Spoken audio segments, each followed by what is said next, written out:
का स्वदेशी उत्पादन 70 लाख टन बढ़ाने के लिए 6 उर्वरक संयंत्रों का उद्धार किया जा रहा है। FCIL के गोरखपुर, सिंदरी, तलचर और रामागुंडम संयंत्र, HFCL की बरौनी इकाई और BVFCL की नामरू फोर्थ। सोने पर सुहागा ये है कि देश में अब बनेगा सिर्फ नीम लेपित यूरिया, क्योंकि इससे होगा किसानों का फायदा ही फायदा। अनाज का उत्पादन 10% तक बढ़ेगा। बढ़ेगी 10 से 15% नाइट्रोजन क्षमता।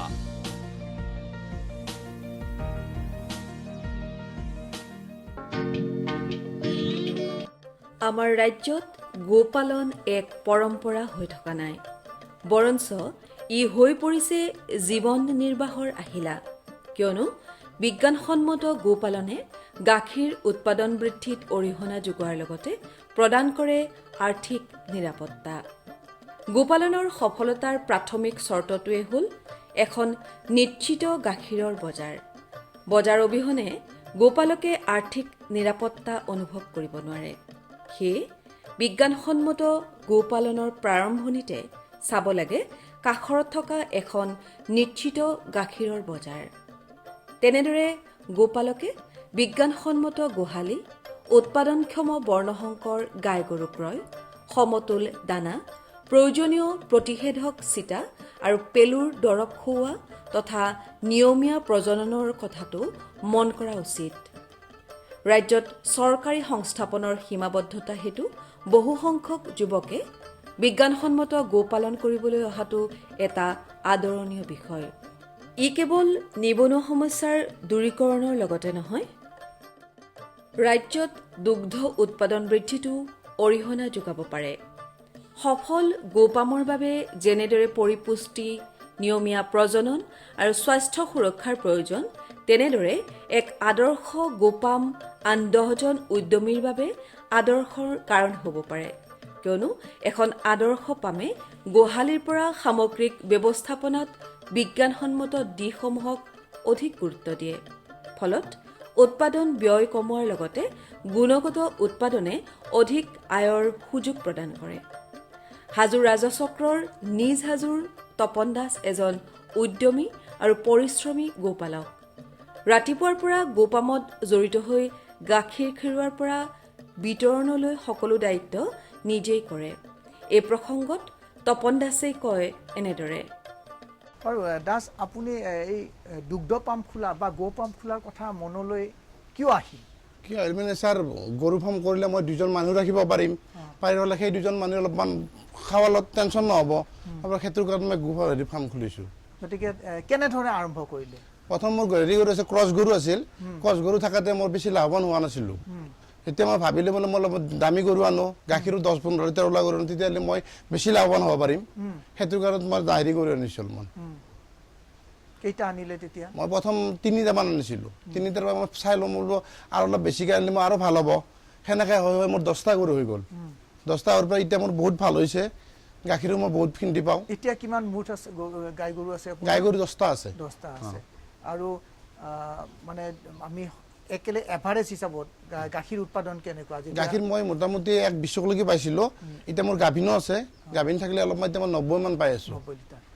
বাৰু দাস, আপুনি গাখীৰখিনি ক'ত বিক্ৰী কৰে? মই লোকেলতে বিক্ৰী কৰোঁ, দৈও বিক্ৰী কৰোঁ, পনীৰটো বিক্ৰী কৰোঁ। এই গোটেইখিনি এনেকৈ যায় আৰু মোৰ লোকেল। প্ৰতি লিটাৰত কেনেকৈ হেৰি কৰে? 50 টকা লিটাৰ। আৰু গাখীৰ বিক্ৰীত কিবা অসুবিধা হৈছে নেকি? অসুবিধা মোৰ হোৱা নাই। অসুবিধা হোৱা নাই, নহয়? মোৰ ভাল আৰু গৰু আনিব ইচ্ছা গৈছে মোৰ। গাখীৰ বেছি ভাল লাগিছে মোৰ। দৈ পনীৰ ঘৰৰ পৰাই চাই যাইছোঁ। আৰু এই গাখীৰ বিক্ৰীৰ ক্ষেত্ৰত আপোনাৰ কোনো অসুবিধা হোৱা নাই মোৰ।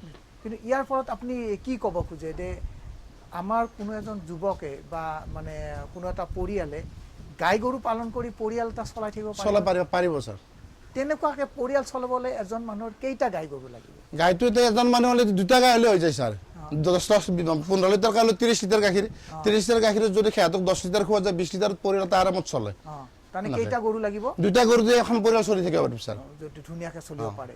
কিন্তু গাখীৰ 15 লিটাৰকৈ হ'ব লাগিব ছাৰ। যদি 2 লিটাৰ ওলায় তেতিয়াহ'লেতো কাম নহ'ব ছাৰ। আকৌ সিহঁতকো খুৱাব লাগিব বেছি। সেইকাৰণে ছাৰ 15 লিটাৰ 20 লিটাৰ ওলা গৰু হ'লে বেছি ভাল হয়।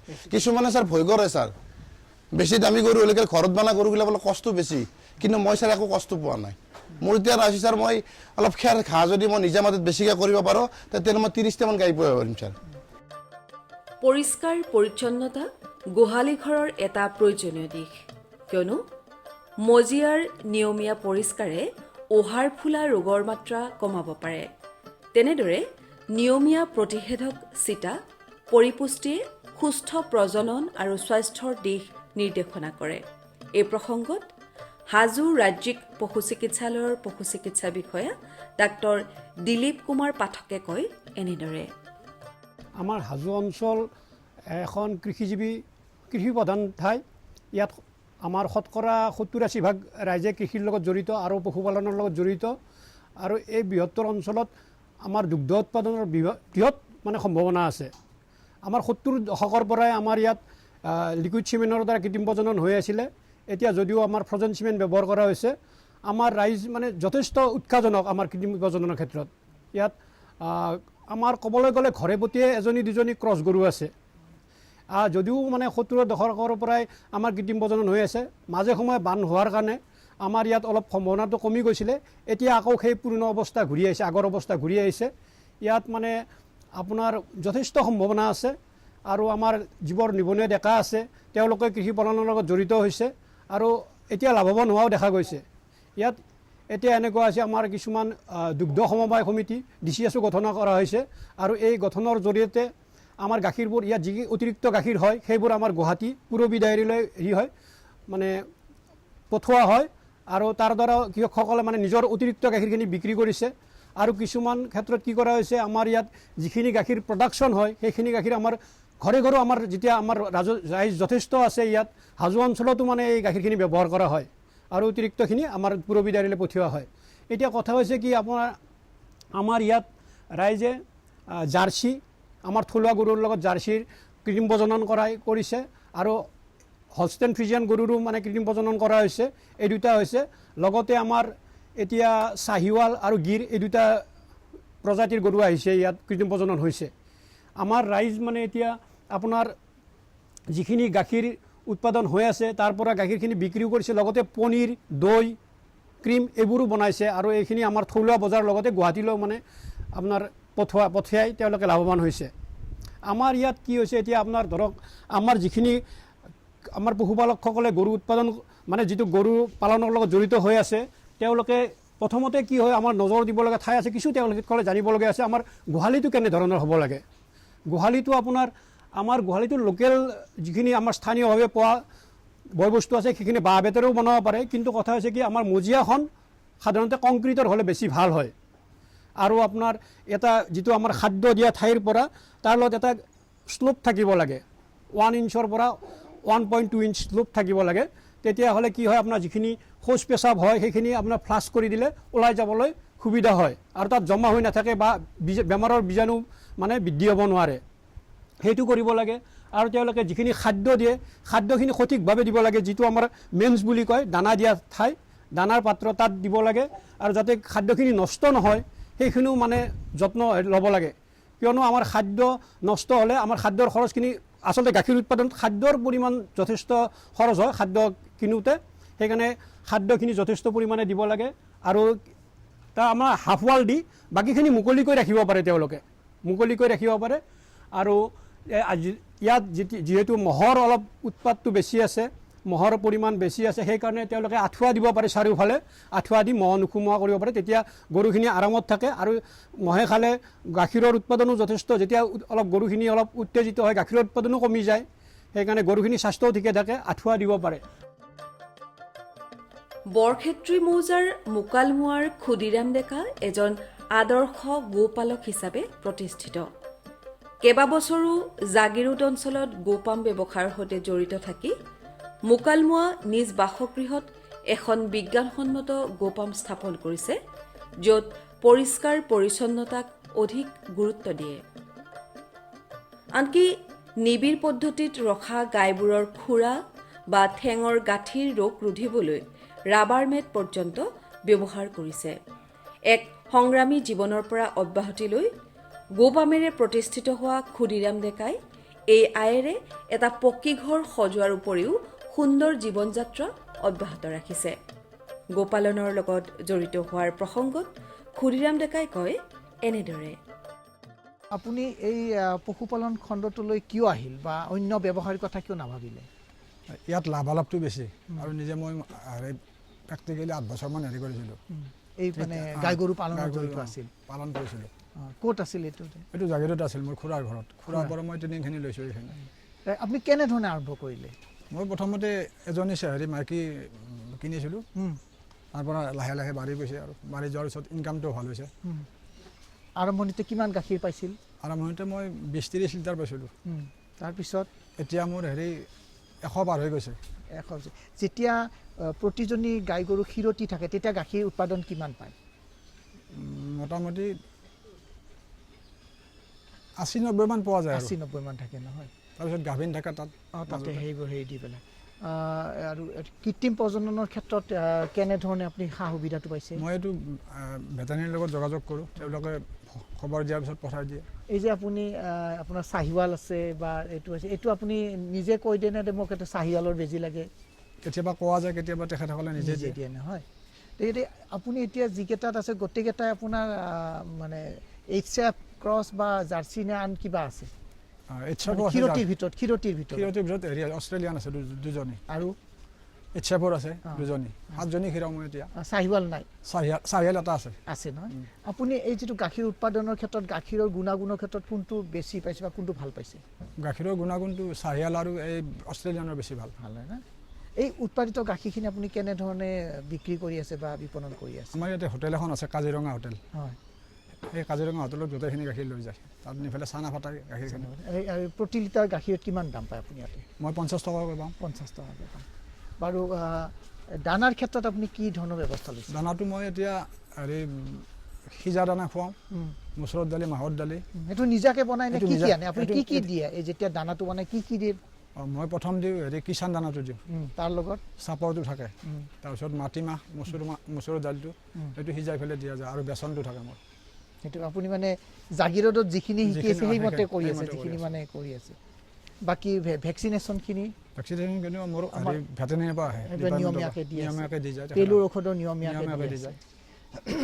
এইটোৰ পিছত আপোনাৰ এটা কি অভিজ্ঞতা হৈছে যে আমাৰ যিবোৰ ল'ৰা এতিয়া আনএমপ্লয়ড হৈ আছে বা তেওঁলোকে এনেকৈ গাই গৰু কিমানটা গাই গৰু পালন কৰিলে এজন যুৱকে তেওঁৰ পৰিয়ালটো চলাই থাকিব পাৰে? এইটো আপোনাৰ মই জনামতে 4জনী ভাল গৰু হ'লে 12জনীয়া পৰিয়াল এটা ভালকৈ চলে। 4জনী কামখিনি কিন্তু নিজে কৰিব লাগিব, আৰু আমি দেখিছোঁ আপুনি আপোনাৰ ফ্ল'ৰ মেনেজমেণ্ট, আপুনি এই যে পেডটো কিয় লগালে? পেডৰ হেৰিটো ধাৰণাটো ক'ৰ পৰা? মই ধাৰণাটো যে মানে গৰুবিলাকে গাভিন গৰু থাকিলে কিছুমানে পিছল খাই পৰে, প্ৰথম কথা সেইটো, আৰু খুৰাটো দীঘল নহয়, আৰু খুৰাটো দীঘল নোহোৱাৰ কাৰণে এইটো বস্তু ভাল। আৰু অৰ্থাৎ গাঁঠি ফুলা তেনেকুৱা বেমাৰ চেমাৰ নহয়। এতিয়া মোৰ গোহালিত বেমাৰ নাই বা আপুনি কোনো ধৰণৰ মাষ্টাইটিছ এইবোৰ বা অহাৰ ফুলা বেমাৰো পোৱা নাই? সেইটো পাইছোঁ, সেইটো পোৱালি দিয়াৰ পিছতে হয়। এতিয়া এইটো মিল্ক ফিভাৰটো এজনী ৰৈছিলে, এতিয়া আপোনাৰ এতিয়া নাই, এতিয়া ঠিক চব ঠিক আছে।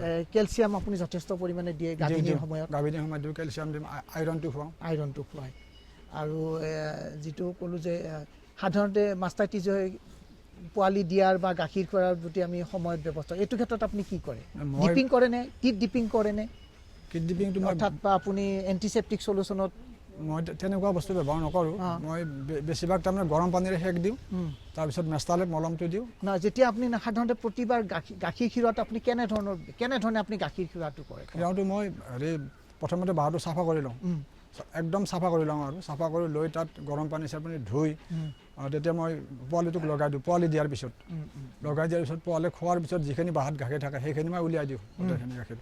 তাৰপিছত বাঁহটো হেৰি হৈ যায়, অলপ ফিকি থাকে, সেইখিনি বস্তু গৰম পানীৰে সেক দিলে, আৰু মেকচাল বুলি এটা বস্তু আছে, সেইটো বস্তু দি গৰম পানীত দি সেকি দিলে খুব আৰাম পায় গৰুটোৱে।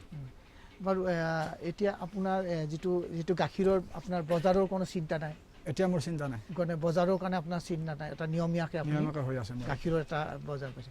এতিয়া আপোনাৰ নেক্সট পৰিকল্পনাটো কি ভাবিছে আপুনি? মই এতিয়া ভাবিছোঁ, এতিয়া লাহে লাহে বাঢ়ি আছে গৰু, আৰু গোহালি ছোৱালী বনাব লাগিব। আৰু এই ঘাঁহটো আপুনি কেনেধৰণে? ঘাঁহটো মোৰ চৰত এইটো হেৰি চিটোৱা যায়, তাৰমানে মাকৈটো আৰু কেতিয়াবা ভেটেনেৰীৰ পৰা হেৰি দিয়ে।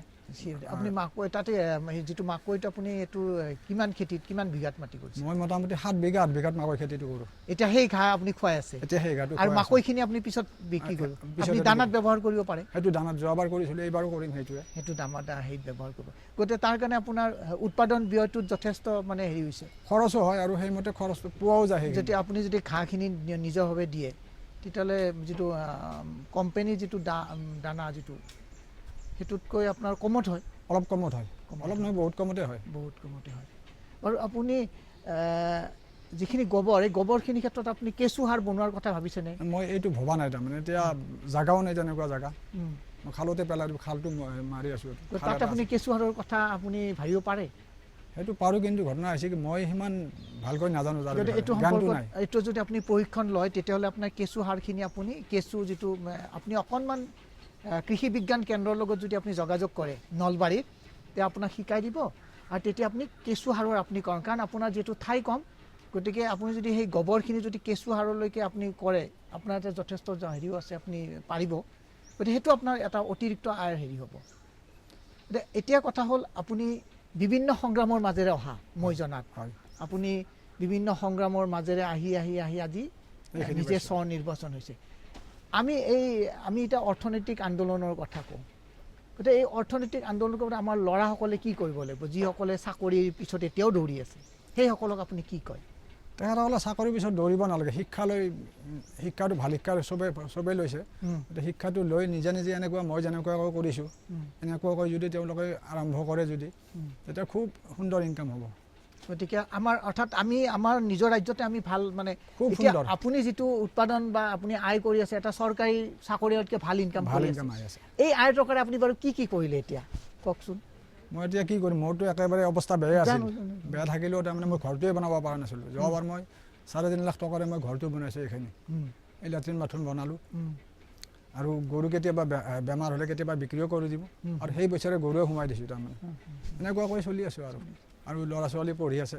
সিহঁতক ক'ত মানে পঢ়াইছে? ফ্লৰেন্সত পঢ়ি আছে, দুইজনকে পঢ়াইছে। গতিকে আপুনি সেইকাৰণে আন্তৰিকতাৰে আপুনি কামখিনি কৰি আছে।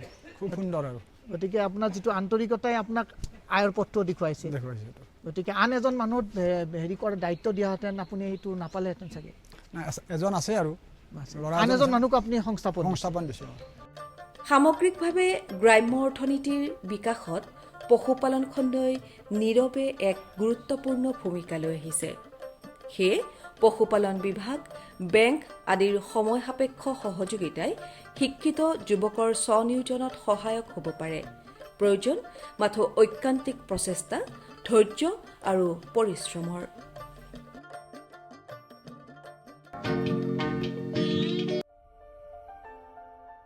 ভাৰত চৰকাৰৰ প্ৰতিটো প্ৰয়াস কৃষকৰ প্ৰগতিত দি আছে এটা নতুন বিশ্বাস।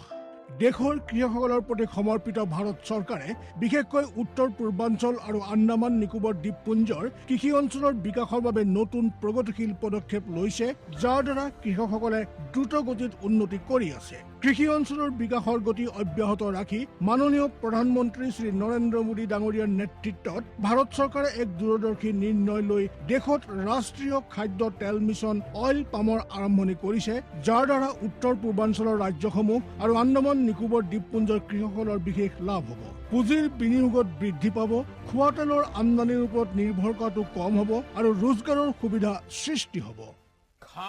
খোৱা তেলত আত্মনিৰ্ভৰশীলতাৰ বাবে এতিয়া ৰাষ্ট্ৰীয় খাদ্য তেল মিছন অইল পামৰ সংকল্প লোৱা হৈছে।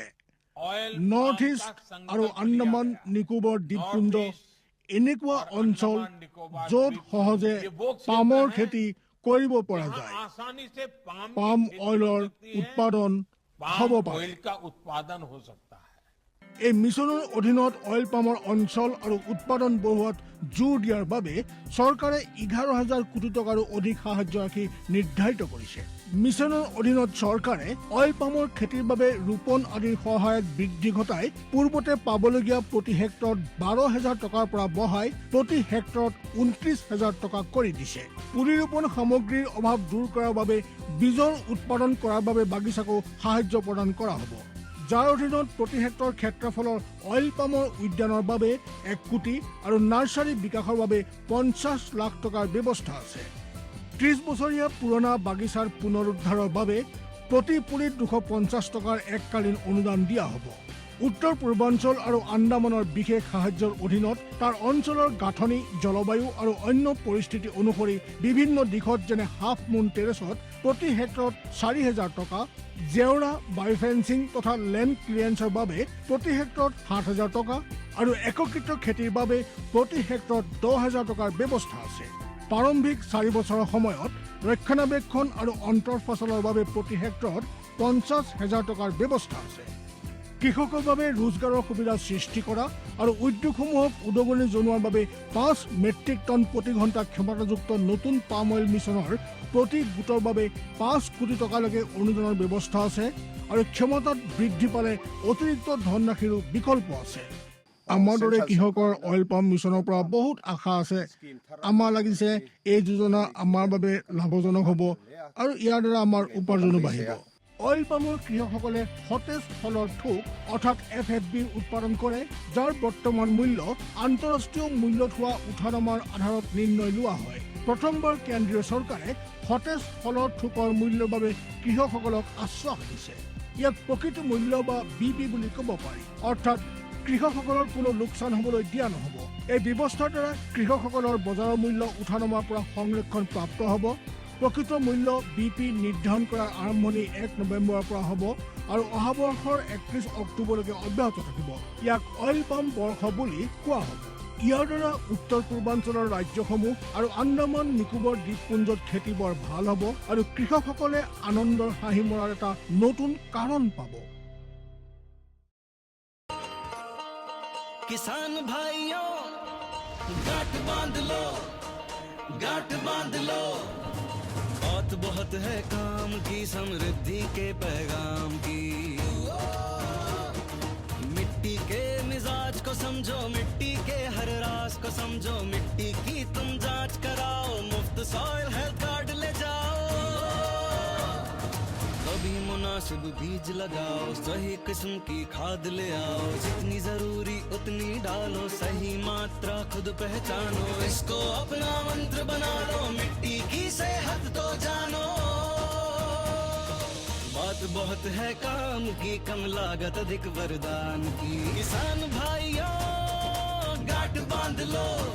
आज ही मिट्टी की जांच कराएं, राज्य सरकार के कृषि अधिकारी से संपर्क करें और मुफ्त में सॉइल हेल्थ कार्ड पाएं। कृषि और किसान कल्याण मंत्रालय द्वारा किसान हित में কৃষকসকলৰ বিভিন্ন সমস্যাৰ সমাধানৰ লগতে শেহতীয়া প্ৰযুক্তি আৰু প্ৰয়োজনীয় আনুষংগিক দিশৰ বিষয়ে জানিবৰ বাবে চাবলৈ নাপাহৰিব কৃষি দৰ্শন। প্ৰচাৰিত হয় প্ৰতি সোমবাৰৰ পৰা শুকুৰবাৰলৈ সন্ধিয়া 5:30 বজাৰ পৰা 6 বজালৈ।